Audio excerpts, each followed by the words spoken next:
If you're in a relationship and things are going great, or you're in one and things are kind of shitty, or you just got out of one because it just didn't work out, this message is for you. But if you're in a relationship and everything is going great, do you ever hear your woman complain and nag or question anything?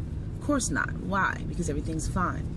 But if it gets to a certain point where she is constantly nagging, questioning, complaining, wondering, asking, suspecting, implying, something is missing, something's not right, the flow's not there.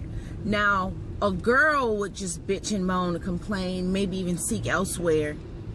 But a woman is going to find a mature way to sit you down and say, hey, babe, look, I want to talk to you about this. The last thing, the absolute worst thing that you can do is to deny your partner that opportunity to sit down. If it's continuously happening and the subject is continuously coming up, that means it's really bothering her. That doesn't mean she's trying to annoy you.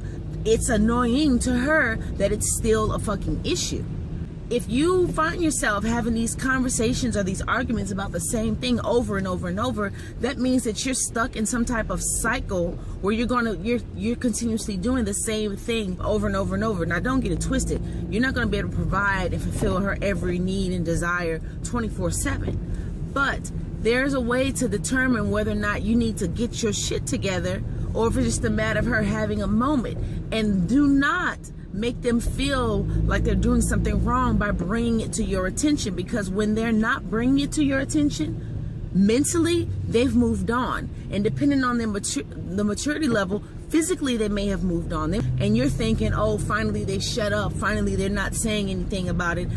And it's because they don't need to, not because you finally got on your job, but somebody else has got on theirs. If your partner cares enough about you, she's going to bring it to your attention. And if you care enough about your partner, you're going to allow that to happen, and you're going to actually address it.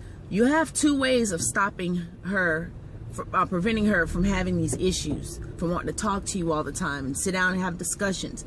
One, like I said, would be for the two of you to come together and figure out what the problem is and what you can do to resolve it. Realize that it's going to take some time. It's not going to happen overnight. Or two, you can continuously make her feel bad about having the issue or issues to the point where she either goes elsewhere to get them resolved, or she goes venting to other people or some other person and leave you in the dark. And all you're worried about is at least you don't have to hear it. That's not a good attitude to have if you feel like you want to be in a relationship. And that when you're in a relationship with somebody, you're in a relationship for somebody else and for yourself. It's not always about what you need and what you want.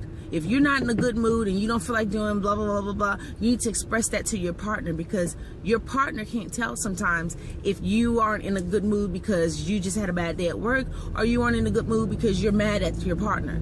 It's not a crime for them not to know. You have to let them know. We don't strive to be mind readers. We strive to be with your ass for the rest of our fucking lives. So that's pretty much what I have to say. If you have any questions or comments, let me know and I'll address them. And I hope you guys are having an awesome day. Bye.